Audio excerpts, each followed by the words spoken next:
काय वेळ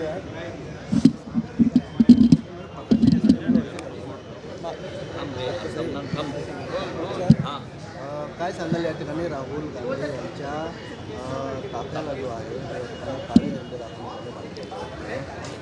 काय सांगता? तुम्ही बघितलं की आज राष्ट्रीय आमचा नेता राहुल गांधी आणि हे आमच्या भिवंडीमध्ये तारखेला दरवेळेसप्रमाणे येतात, परंतु आज ज्या देशाची सुरक्षा कोलमडलेली आहे याला जबाबदार सर्वस्वी ही सरकार आहे, ही महाराष्ट्र सरकार आणि केंद्राची सरकार. कारण की बघितलं का काँग्रेसच्या राज्यामध्ये 60 वर्ष जरी आम्ही राज्य केलं, पण अपोजिशन विरोधकाला कधी त्यांच्यावरती कुठलाही अन्याय होत असेल त्या टायमाला खंबीरपणे काँग्रेस उभी राहिली. परंतु हे एकदम सावत्र भावाचा आमचा जो व्यवहार आमच्याशी करतात. आज बघितलं ठाण्यामध्ये येताना टोल नाक्यावरती त्यांनी जे प्रमाणे काळे झेंडे समोर जाऊन दाखवले, दगडफेक होण्याची शक्यता होत्या, त्यांना गोळी मारण्याची धमकीसुद्धा आलेली आहे.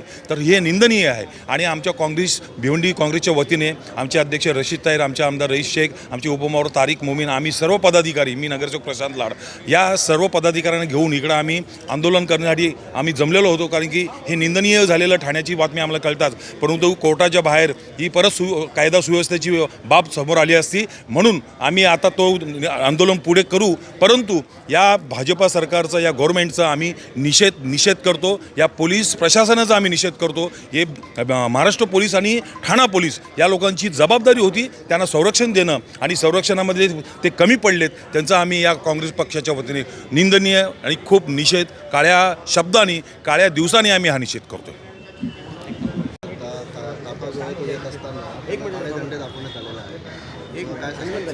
नहीं, ये बहुत दुर्भाग्यपूर्ण घटना है। एक मिनट भेजिए, वो क्या करेंगे? हाँ, आज राहुल जी की भिवंडी आगमन पर मुलुंड में जो राहुल जी के साथ हुआ है, जिस तरीके से भाजपा के लोगों ने काले झंडे दिखाए हैं उनकी गाड़ी के सामने, ये बहुत दुर्भाग्यपूर्ण है।